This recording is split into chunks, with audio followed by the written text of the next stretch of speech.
ചേട്ടാ സ്വാഗതം. സുഖം. ഒരുപാട് നാളായി നേരിട്ട് കണ്ടിട്ട്. അതെ അതെ. നിങ്ങൾക്ക് നേരിട്ട് വല്ല കല്യാണത്തിന് പോയിട്ട് കണ്ടാ പോരായിരുന്നു. നമ്മുടെ പരിപാടിക്ക് വരുമ്പോഴാണ് നിങ്ങൾ നേരിട്ട് കണ്ടു. സന്തോഷം, അതിൽ ഒരുപാട് സന്തോഷം. സുധി നമസ്കാരം. സലാം ബോസ്. സലാം. സുഖാണോ? സുഖം. ഞങ്ങള് അമേരിക്കൻ ഷോയ്ക്ക് കണ്ടതാണ്. പിന്നീട് നിങ്ങൾ ഒന്നിച്ച് ഷോയ്ക്ക് പോയിട്ടുണ്ടായിരുന്നു. Very good very good. അതിനുശേഷം ഇപ്പോഴാണ് കാണുന്നത്. അപ്പൊ എപ്പോഴും കാണാൻ ഞാൻ മാത്രമേ ഉള്ളൂ. അതെ. ഡയാന കണ്ടിട്ട് കുറെ നാളായി. എന്തുകൊണ്ടാണ് സുധി പെൺകുട്ടികൾക്ക് ദർശനം കൊടുക്കാത്തത്? അമേരിക്ക കണ്ടു, ഇവിടെ കണ്ടു. എനിക്കാണ് എപ്പോഴും ദർശനമുണ്ട്. എവിടെ നോക്കിയാലും സുധിയുണ്ട്. സുധി എനിക്ക് വർഷങ്ങളായിട്ട് അറിയാവുന്ന കലാകാരനാണ്. ഒരുപാട് പുതുമകൾ മിമിക്രിയിൽ പല കാലഘട്ടങ്ങളിൽ പല രീതിയിൽ പരീക്ഷിച്ച് വിജയിക്കുന്ന ഒരു കലാകാരനാണ്. ഒറ്റയ്ക്കൊരാളെ അഴിച്ചുവിട്ട കുറെ അധികം നേരം സ്റ്റേജിൽ നിന്ന് കൈയടി മേടിച്ച് ആഘോഷിച്ച് വരുന്ന ഒരു പ്രതിഭയാണ്. ഈ ചില കാര്യത്തിൽ മാത്രം എനിക്ക് സംശയമുള്ളതെന്ന് വെച്ചാൽ സുധിയെ കാണുന്ന സമയത്ത് സുധിയായിരുന്നു. കുറച്ച് നാൾ കഴിഞ്ഞപ്പോ കൊട്ടിയും സുധി എന്ന് പറഞ്ഞ് നടക്കുന്നുണ്ട്. അത് കഴിഞ്ഞൊരു ദിവസം ഞാൻ നോക്കുമ്പോൾ കലാഭവൻ സുധി വരുന്നു എന്ന് ഞാൻ അനൗൺസ് ചെയ്തപ്പോൾ കലാഭവൻ സുധി തന്നെ വരുന്നത്. അത് കഴിഞ്ഞിട്ട് സുധി എസ് കിരൺ വരുന്നു എന്ന് പറഞ്ഞ ഒരിടത്ത് നോക്കിയപ്പോൾ സുധി ഈ സുധി തന്നെ അവിടെ നിന്ന് വരുന്നു. ശരിക്കും അങ്ങ് ആരാണ്? അങ്ങയുടെ പേരെന്താണ്? അതായത് ആദ്യം കൊട്ടിയും സുധി എന്നായിരുന്നു അറിയപ്പെട്ടിരുന്നത്. അപ്പം ഇപ്പൊ അനൗൺസ് ചെയ്തത് അതാണ്.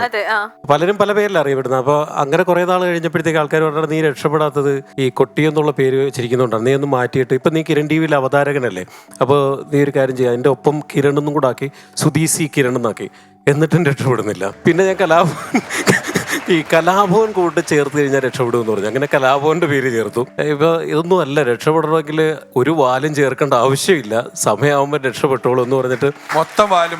പക്ഷെ അതിനകത്ത് വേറൊരു കോമഡി എന്ന് പറഞ്ഞാൽ ഞങ്ങളുടെ നാട്ടുകാരൻ ഒരു സ്ഥലത്ത് പോയപ്പോൾ അയാൾ പറഞ്ഞു കലാഭവൻ സുധി എന്ന് പറയുന്ന ഒരു മിമിക്രി ആർട്ടിസ്റ്റ് ഉണ്ട് ഞങ്ങളുടെ നാട്ടിൽ എന്ന് പറഞ്ഞു. ഞാൻ മിമിക്രി ആർട്ടിസ്റ്റ് ആണ്, നിങ്ങളെ ഒന്ന് ഫോൺ ചെയ്ത് അയാളോട്ട് സംസാരിക്കട്ടെ എന്ന് പറഞ്ഞു. അപ്പോൾ എന്നെ വിളിച്ചു. ഹലോ, കലാഭവൻ സുധിയാണോ? ഞാൻ പറഞ്ഞു അതെ, ആരാ?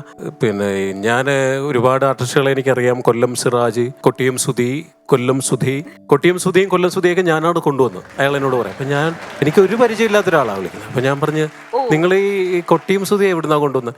കൊട്ടിയം സുധി അവരുടെ വീട് കൊട്ടിയത്താണ്, ഒരു കനാലിന്റെ അടുത്താണ് വീട്. ഞാൻ പറഞ്ഞു അതൊക്കെ ശരിയാണ്, നിങ്ങൾ എവിടുന്നാണ് ഈ കൊട്ടിയം സുധി കൊണ്ടുവന്നതെന്ന് അറിഞ്ഞായിരുന്നേ കൊള്ളാൻ. അപ്പം പുള്ളി പറഞ്ഞ അവന്റെ വാപ്പാക്കൊരു കടയുണ്ട്. ഞാൻ പറയും വാപ്പാക്കോ? അവിടെ വീണ്ടും അയാളെ ഞാൻ വിടുന്നില്ല. നിങ്ങൾ എവിടുന്നാണ് ഈ കൊട്ടിയ സുധി കൊണ്ടുവന്നത്? അതൊന്ന് പറയൂ. അവൻ ഭയങ്കര ജാടയാണ്, ഭയങ്കര ജാടയാണെന്ന് പറഞ്ഞ് പുള്ളി ഫോൺ കട്ട് ചെയ്തു. എനിക്ക് ഒരു പരിചയമില്ലാത്തൊരാള്. ഞാൻ ഒരുപാട് സ്ഥലങ്ങളിൽ പറഞ്ഞിട്ടുള്ള ഒരു കഥയിലെ നായകൻ ഈ സുധിയാണ്. ഒരുപാട് പേര് ഞാൻ പറയുന്ന കഥ നുണയാണെന്നൊക്കെ പറയും. സംശയമുണ്ട്, ഇവർ നിഷേധിക്കട്ടെ. കാരണം തിളക്കൻ സിനിമയുടെ 100ാം ദിവസം ആഘോഷം നടക്കുന്ന സമയത്ത് സുധി അന്ന് പലതരം ദിലീപേട്ടനെ കാണിക്കും. കൃത പൊട്ടിച്ചിട്ട് മീശമാധവൻ വരുന്നു, രാധാകൃഷ്ണൻ ചാന്തുകൊട്ടിലെ വരുന്നു, കുഞ്ഞിക്കൂനൻ വരുന്നു. പലതരം പ്രകടനങ്ങളാണ് സുധി എന്ന് കാഴ്ചവെക്കുന്നത്. അപ്പൊ സുധി ഒരു ടേബിളിൽ ഷോ തുടങ്ങുന്നതിന് മുമ്പ് സെറ്റ് വെക്കും. മീശമാധവന്റെ കൃതാവ്, കുഞ്ഞിക്കൂനന്റെ മുഴ, അങ്ങനെ ഇങ്ങനെ എല്ലാം എടുത്ത് വെച്ചിട്ടുണ്ട്.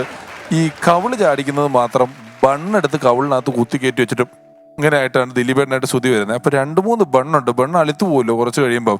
ബണ്ണൊക്കെ വെച്ചിട്ടുണ്ട്. ഷോ തുടങ്ങാറായി. കുറച്ചു നേരം കഴിഞ്ഞപ്പോൾ നോക്കുമ്പോൾ സിനിമാറ്റിക് ഡാൻസുകാരും എൻ്റെ ബണ്ണെടുത്ത് തിന്നുകൊണ്ടിരിക്കുക. അവരടുത്ത് തിന്നാൻ കൊണ്ടുവച്ചതാണ്. ഷോ തുടങ്ങാൻ 10 മിനിറ്റ് ഉള്ളൂ. ഇവൻ അവിടെ കിടന്ന് എൻ്റെ ബണ്ണെവിടെ, എനിക്ക് ബണ്ണ് കിട്ടിയില്ല, ഞാൻ പ്രശ്നം ഉണ്ടാക്കും എന്നൊക്കെ പറഞ്ഞ് ഇവൻ ഉണ്ടാക്കിക്കൊണ്ടിരിക്കുമ്പോൾ ഷോ നടത്തുന്ന ഒരാൾ, കോട്ടിട്ട് ഒരാൾ വന്നിട്ട് എന്നാ പ്രശ്നം എന്ന് ചോദിച്ചു. ബണ്ണില്ല എന്ന് ചോദിച്ചു. ബണ്ണ് എന്തിനാന്ന് ചോദിച്ചു. അത് ദിലീപിനാന്ന് പറഞ്ഞു. ഇവന് ദിലീപ് കാണിക്കാനാന്നുള്ള അർത്ഥത്തിൽ ദിലീപിനാന്ന് പറഞ്ഞു. സംഘാടകർ ഓർത്ത് നടൻ ദിലീപിന് ബണ്ണ് വേണമെന്ന്. അപ്പൊ തന്നെ 2 ഇന്നോവ ബേക്കറിയിലോട്ട് പോയി. ഒറിജിനൽ ദിലീപേട്ടൻ ഫ്രണ്ട് വന്നിരുന്നപ്പോൾ ഒരു പ്ലേറ്റിൽ 2 ബണ്ണും വെച്ച് പുള്ളിക്ക് കൊണ്ട് കൊടുത്തു. ഞാൻ കണ്ടോണ്ടിരിക്കുക. ദിലീപേട്ടൻ അവിടുന്ന് വേണ്ടെന്നും പറഞ്ഞു വിട്ട് ബണ്ണ്. ഇന്നും ദിലീപേട്ടൻ ഈ ബണ്ണ് കൊണ്ടുവന്ന എന്തിനാന്ന് ഒരു പിടുത്തമില്ല. ആ ബണ്ണ് ഇവനാ പറഞ്ഞ ബണ്ണ. എന്നിട്ട് ആ ബണ്ണാണെങ്കിൽ സ്റ്റേജിന്റെ പുറകിലോട്ട് ആരും കൊണ്ടിരുന്നില്ല. ഫ്രണ്ടിൽ കൂടെ ആ ബണ്ണ് പോയിട്ട് ഞാൻ നോക്കുമ്പോൾ ടിഷ്യൂ പേപ്പർ ചുരുട്ടി വെച്ചിട്ട് എൻ്റെ എല്ലാം അല്ലേ കളിക്കുന്നു. അതുപോലെ ഈ ബണ്ണ് മാത്രമല്ല, പഴവും അങ്ങനെ കട്ട് ചെയ്ത് വെക്കാറുണ്ട്, ഏത്തക്ക. അപ്പോൾ ഒരിക്കലൊരു സ്റ്റേജിൽ ഇങ്ങനെ ഏത്തക്ക കറക്റ്റ് ചെയ്ത്, ഈ ബണ്ണ് പോലെ തന്നെ മറ്റൊരു കഥയാണ്. ഏത്തക്ക വെച്ചിട്ട് താരങ്ങളുടെ ഇമിറ്റേഷന്റെ ഒരു റൗണ്ട് ഉണ്ട് സ്റ്റേജ് പ്രോഗ്രാമിൽ. അപ്പൊ അതിൽ ആദ്യം ദിലീപേട്ടന്റെ ഫിഗറാണ് അവതരിപ്പിക്കുന്നതിൽ. അപ്പോൾ ഞാൻ അതിൻ്റെ ടൈം ആവാറായപ്പോൾ വന്ന് നോക്കിയപ്പോഴത്തേക്ക് അവിടെ അനൗൺസ്മെന്റ് തുടങ്ങി. ഇനി താരങ്ങളുടെ ശബ്ദാനുകരണം, വേഷവിധാനത്തിലൂടെയുള്ള അനുകരണമാണ് എന്ന് പറഞ്ഞ് അവിടെ അനൗൺസ്മെന്റ് തുടങ്ങി. ഞാൻ വന്ന് നോക്കുമ്പോൾ പഴം കാണില്ല. അപ്പോൾ നോക്കുമ്പോൾ അപ്പുറത്തെ സൈഡിൽ രജനീകാന്ത്, ഏറ്റവും അവസാനം രജനീകാന്ത് വരുന്ന ഡ്യൂപ്പ്, അവനിരുന്ന് ഇത് കഴിച്ചുകൊണ്ടിരിക്കുവായിരുന്നു. അപ്പോൾ ഞാൻ പറഞ്ഞത് എൻ്റെ പഴം എവിടെയെന്ന് ചോദിച്ചു. അപ്പോൾ അവൻ ഇത് നിനക്കിത് വെക്കാനുള്ളതെന്ന് എനിക്ക് അറിയില്ലായിരുന്നു പറഞ്ഞിട്ട് രജനീകാന്ത് അടുത്ത ചായക്കടയിലേക്ക് രജനീകാന്ത് സ്റ്റൈലിൽ പോയി അണ്ണായി ഒരു പഴം താണെന്ന് പറഞ്ഞിട്ട് ഓടി പോയി. അങ്ങനെ ചെയ്തിട്ടുണ്ട്. പക്ഷെ ഈ പഴം കൊണ്ട് ദിലീപേട്ടൻ്റെ ഒരു സിനിമയിൽ അവസരങ്ങൾ നഷ്ടപ്പെട്ടൊരു കഥയുണ്ട്. അതായത് അപരന്മാർ നഗരത്തിൽ 20 വർഷങ്ങൾക്ക് മുമ്പ് ഷൂട്ട് ചെയ്തിട്ടുണ്ട്. രാജാ സാഹിബ് നായകനായിട്ടുള്ള രാജേട്ടൻ ജയനായിട്ട്. അതിൽ 2 ഡ്യൂപ്പുകളുടെ വേഷം ചെയ്യാൻ എന്നെ വിളിച്ചു. ഒന്ന് രജനീകാന്ത്, ഒന്ന് ദിലീപേട്ടൻ. അപ്പോൾ അങ്ങനെ രജനീകാന്തിൻ്റെ താടിയൊക്കെ വെച്ചിട്ട് ആ സ്റ്റൈലിൽ വന്നിട്ട് അവതരിപ്പിച്ചു. അതിനുശേഷം ദിലീപിൻ്റെ വേഷം ചെയ്യാൻ വേണ്ടിയിട്ട് ഇങ്ങനെ പഴം കട്ട് ചെയ്ത് ഈ 2 സൈഡിലും വെച്ചു. അപ്പോൾ ഞാനിങ്ങനെ ഒരുങ്ങോട്ട് വന്നപ്പോൾ കോട്ടയം നസീർക്കാണ് എൻ്റെ പ്രൊഡ്യൂസർ. ഇക്ക വന്ന് ഏതാണെന്ന് ചെയ്യുന്നത് പറഞ്ഞത് ദിലീപേട്ടൻ്റെ. അപ്പോൾ ഇങ്ങനെ നോക്കിയിട്ട് പറഞ്ഞു, എടാ ഒരു കവള് കൂടുതലാണല്ലോ, ഈ കവളിനെക്കാട്ട് കവള് കൂടുതലാന്ന് പറഞ്ഞ പുള്ളി ഇങ്ങനെ ഒന്ന് തട്ടി. അപ്പോൾ ഈ കവള് കുറഞ്ഞു പോയിട്ട് ഇപ്പുറത്ത് കൂടിപ്പോയി. അപ്പം വീണ്ടും പുള്ളി ഇവിടെ തട്ടി. അങ്ങനെ പുള്ളി മറ്റേ ലാലേട്ടൻ രാജശില്പിയിൽ തട്ടി ഫിഗർ ശരിയാക്കണ പോലെ എന്നെ ഇവിടെയും തട്ടി തട്ടി തട്ടി പിന്നെ ഷൂട്ടിങ് തുടങ്ങിയിട്ട് സിനിമയിൽ വന്നില്ല. എന്താണ് എനിക്കത് വരാത്തതെന്ന് ചോദിച്ചപ്പോൾ പറഞ്ഞിട്ട് നീ സംസാരിച്ച ഡയലോഗ് മൊത്തം വായിൽ മൊത്തം പഴമായിരുന്നു. പുള്ളി ഇടിച്ച് ജ്യൂസാക്കിയിട്ട് വായി മൊത്തം ക്ലോസ് ഷോട്ടായിരുന്നു. അങ്ങനെ ആ സീൻ പടം കാരണം സിനിമയിൽ നിന്ന് കട്ടായി പോയി. എന്നാലും രജനീകാന്ത് ചെയ്തുകൊണ്ട് അത് വന്നു. ഈ ഡ്യൂപ്പുകളുടെ വലിയ ഒരുപാട് സിനിമകളുടെ ഡ്യൂപ്പുകളുണ്ട്. അപ്പൊ ഞാൻ ഷോയുടെ കൂട്ടത്തിൽ സ്കിറ്റിന് പോകും. കാരണം ഡ്യൂപ്പുകൾ പലരും ചായ മാത്രമുള്ളവരാണ്. അവർക്ക് ഈ സ്കിറ്റ് പെർഫോം ചെയ്യുന്ന സമയമല്ല എന്ന് അവരെ കറക്റ്റ് രൂപസാദൃശ്യം കൊണ്ട് വിളിച്ചിരിക്കുകയാണ്. ഞാൻ സ്കിറ്റ് ചെയ്യാൻ പോകും. അനുകരണത്തിന്റെ സെക്ഷത്തിൽ രാജാ സാഹിബ് ഒന്നും ഒരു രക്ഷയില്ല. അന്ന് ഞാൻ ആദ്യമായിട്ട് ഈ CD ഇടുന്ന വാക്മാൻ കാണുന്നത് രാജാ സാഹിബിന്റെ കയ്യിലാണ്. CD പ്ലെയർ അല്ല, CD ഇടുന്ന വാക്മാൻ എന്ന് ഭയങ്കര സാധനമാണ്. അപ്പൊ ഒരു വലിയ വീഡിയോ കോച്ച് ബസ്സിലാണ് 19 പേര് ഷോയ്ക്ക് പോകുന്നത്. ഏത് സീറ്റിൽ നോക്കിയാലും വിജയകാന്ത് ഇങ്ങനെ കിടക്കുന്നു, മോഹൻലാൽ ഇങ്ങനെ കിടക്കുന്നു, മമ്മൂട്ടി ഇങ്ങനെ ഇരിക്കുന്നു. മുഴുവൻ 10-26 നടന്മാർ, ആളാം വീതം 2 ഫിഗർ ചെയ്യുവേ. അപ്പം അതിനകത്ത് തന്നെ എനിക്ക് തോന്നുന്നു ഇത് ശീലമില്ലാത്ത ആൾക്കാരുണ്ട്. ഈ പൊതുപരിപാടികൾക്ക് പോയി ഉറക്കം നിന്നും തട്ടിടയെന്ന് എന്നൊന്നും ശീലമില്ലാത്ത വേറെ ജോലി ചെയ്യുന്ന ഏതോ ഒരു ഹോട്ടലിലെ റിസപ്ഷനിസ്റ്റിനെയാണ് മമ്മൂക്കയായിട്ട് വിളിച്ചുകൊണ്ട് വന്നേക്കുന്നത്. കണ്ടോ തനി മമ്മൂക്കയാ. രാജാ സാഹിബ് ഈ CD പാട്ടൊക്കെ കേട്ട് ജനലിൻ്റെ അടുത്തിരിക്കുന്നുണ്ട്. മമ്മൂക്കയുടെ ഫിഗർ ചെയ്യുന്ന ആള് ഇടതുവശത്ത് ഇരിക്കുന്നുണ്ട്. അപ്പോൾ കുറച്ച് കഴിഞ്ഞപ്പോൾ ഈ മമ്മൂക്കയുടെ ഫിഗർ ചെയ്യുന്ന ആൾ രാജാ സാഹിബിനോട് പറഞ്ഞു, നിങ്ങൾ ഇപ്പുറത്തിരിക്കുക, ഞാൻ അപ്പുറത്തിരിക്കാം എന്ന് പറഞ്ഞു. പിന്നെ രാജ പറഞ്ഞ് ചൂടെടുക്കും, കാറ്റ് കിട്ടണം, ഞാൻ ഇവിടെ ഇരുന്നോളാം എന്നൊക്കെ പറഞ്ഞു. പിന്നെ മമ്മൂട്ടി പറഞ്ഞു, നിങ്ങൾ ഇപ്പുറത്തിരിക്കുക, ഞാൻ അപ്പുറത്തിരിക്കാം. പിന്നെ ഈ ഫിഗർ ചെയ്യുന്നവൻ പറഞ്ഞിട്ട് രാജാ സാഹിബ് വലിയ ആർട്ടിസ്റ്റാണല്ലോ, ഞാൻ പറഞ്ഞല്ലോ ഞാൻ അവിടെ ഇരിക്കത്തില്ല. അത് ഇങ്ങനെ 3ാമത് ഇയാള്, നിങ്ങൾ ഇപ്പുറത്തിരിക്കും, ഞാൻ അപ്പുറത്ത് എന്നും പറഞ്ഞ് മടിയിലോട്ട് ഛർദ്ദിച്ചിട്ടേക്കുന്നു. രാജാ സാഹിബ് ചാടി എണീറ്റ്, അയ്യേ ഇതെന്ത് കഷ്ടമാണെന്നും പറഞ്ഞ് എല്ലാരും കൂടെ ചെന്ന് വണ്ടിയൊക്കെ നിർത്തി ഭയങ്കര വഴക്കായപ്പം ഞങ്ങൾ ചെന്ന് ഒന്ന് പറഞ്ഞു വിടായിരുന്നോ എന്ന് ചോദിച്ചപ്പോ ഇയാൾ പറയാ, ഞാൻ 3-4 പ്രാവശ്യം പറഞ്ഞതാ, രാജ മാറി തരണ്ടേ. എന്ന് രാജാ സാഹിബ് പറയാ, അത് അപേക്ഷിക്കണ്ടേ, മമ്മൂക്ക പറയുന്ന പോലെയാണോ ഛർദ്ദിക്കാൻ പോകുന്ന ആള് പറയുന്നത്. പുള്ളിയാണ് ശരിക്കും എന്നെ ഫീൽഡിൽ കൊണ്ടുവന്നത്. പത്തനംതിട്ട സാരംഗിന്റെ കൂടെ ഗാനമേളയുടെ ഗ്യാപ്പിന്. രാജാ സാഹിബാണ് ഈ ചതി ചെയ്തത്. അതെ, ഓക്കെ. സുധി എന്തൊക്കെയാണ് പുതിയ പരിപാടികൾ നമുക്ക് ചെയ്യുന്നത്? സുധിയുടെ അനുകരണങ്ങളൊരു 5-6 കേൾക്കണം, വർത്താനമൊക്കെ. പിന്നെ നമ്മളെ ഏറെ കൂടുതൽ ചിരിപ്പിച്ചിട്ടുള്ള ഒരു കലാകാരനാണ് നമ്മുടെ ജഗതി ചേട്ടൻ. ഓക്കെ. അദ്ദേഹത്തിന്റെ ഒരു പഴയകാല സിനിമയിൽ ഒരു ശകലം ചെയ്യാം. ഓക്കെ.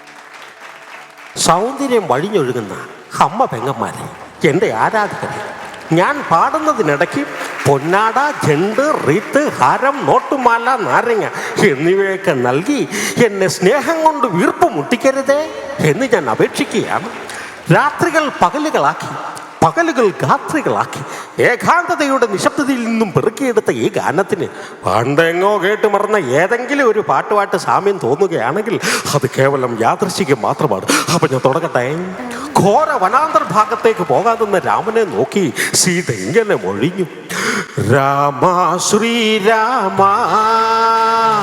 കൂടെ വരുന്നു ഞാൻ, നീ പോകും വഴിയെല്ലാം ഈ സീത വരും കൂടെ. കുളിരുള്ള പൂമ്പുഴയിൽ കുളിക്കാലോ, ലോ ലോ ലോ ലോ. കുളിരുള്ള പൂമ്പുഴയിൽ കുളിക്കാലോ, കിളിയുള്ള മരച്ചോട്ടിൽ കളിക്കാലോ. കാറ്റത്ത് ചക്കര മാമ്പഴം പൊഴിയുമ്പോൾ ഇഷ്ടം പോലെ എടുത്തങ്ങു തിന്നാലോ.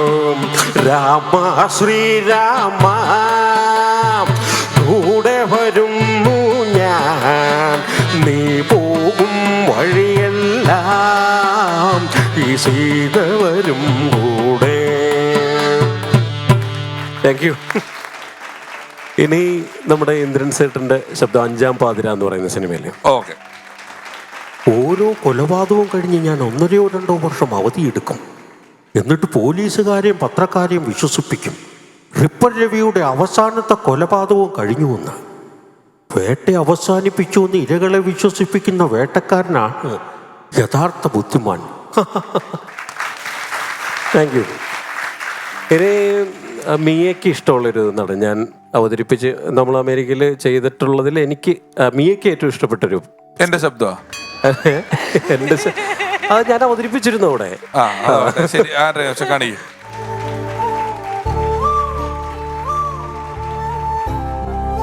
ഓരോ വ്യക്തിയുടെ ജീവിതത്തിലും കൃത്യമായി സ്വാധീനം ചെലുത്തുകയും മുന്നോട്ടുള്ള യാത്രയ്ക്ക് പ്രചോദനമായി തീരുകയും ചെയ്യുന്ന ഏതെങ്കിലും ഒരാളുണ്ടാകും.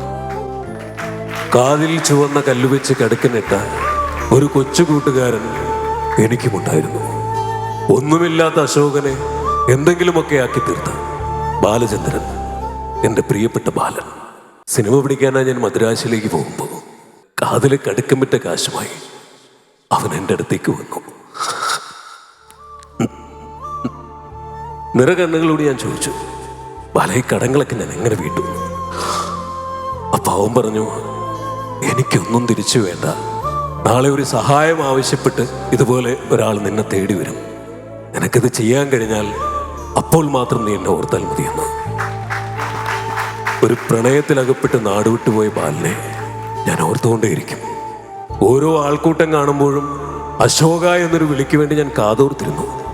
അവൻ്റെ അശോകന് മെച്ചപ്പെട്ടൊരു ജീവിതമുണ്ടായിപ്പോ ഒപ്പം അവനില്ലല്ലോ എന്ന വേദനയോടെ, ഒരു തേങ്ങലോടെ അല്ലാതെ എൻ്റെ ബാലിനെ എനിക്ക് ഓർക്കാൻ കഴിയില്ല. Thank you. ഞാൻ ഓരോ നടന്മാരെ അനുകരിക്കുമ്പോഴും പുതുതായിട്ട് ഞാൻ പിഷാരടിയെ വിളിക്കാറുണ്ട്. വിളിച്ചിട്ട് ഞാനിങ്ങനെ അത് പറഞ്ഞു കേൾപ്പിക്കും. കാരണം ഏറ്റവും നല്ലൊരു ജഡ്ജ് ആണ് പിഷാരടി. അപ്പൊ അതിന്റെ കുറവുകളും അല്ലെങ്കിൽ അത് ഇങ്ങനെ ആക്കിയാൽ ശബ്ദമല്ല കേട്ടോ, ശബ്ദമല്ല. ഇവൻ ഈ നടനെ കൊണ്ട് എങ്ങനെ അവതരിപ്പിക്കണം എന്നുള്ളത് വാട്സപ്പിൽ ഇടും.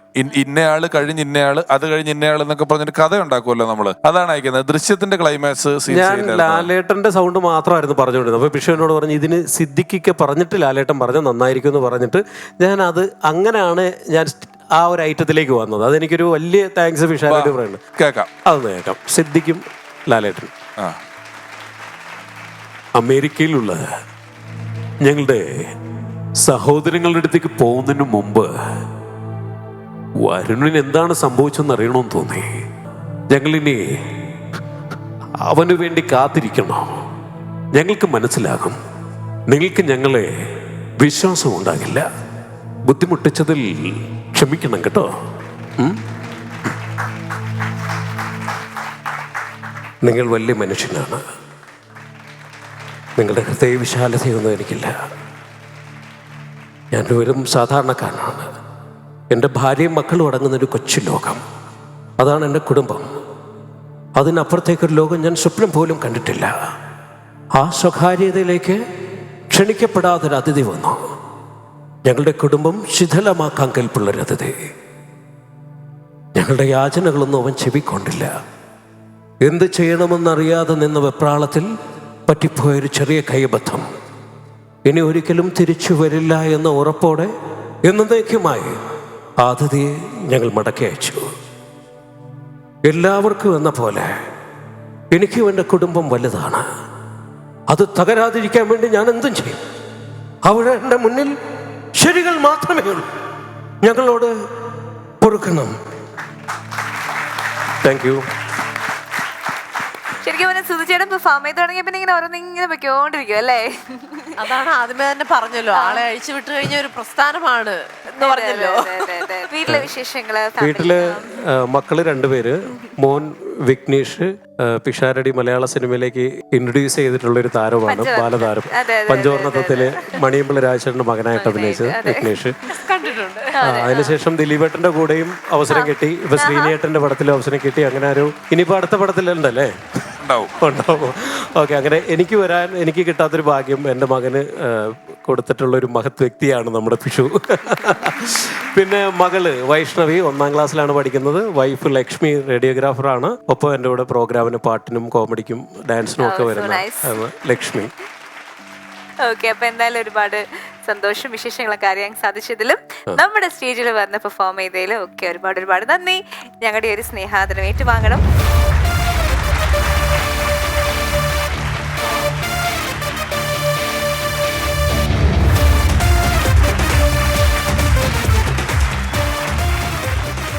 ശ്രീ കൊട്ടിയം സുധി നിരവധി വേദികളിൽ ലോകമെമ്പാടും മലയാളികളുള്ള സ്ഥലങ്ങളിലെല്ലാം ഇതിനോടകം പരിപാടികൾ അവതരിപ്പിച്ചു കഴിഞ്ഞു. ചാനൽ അവതാരകനായി ചെറിയ ചെറിയ സിനിമകൾ. അദ്ദേഹത്തിന്റെ മകൻ എൻ്റെ ചിത്രത്തിലൂടെയാണ് സിനിമയിലെത്തിയത്. അദ്ദേഹം ഒരു മികച്ച പ്രതിഭയാണ് മകൻ വിഘ്നേഷ്.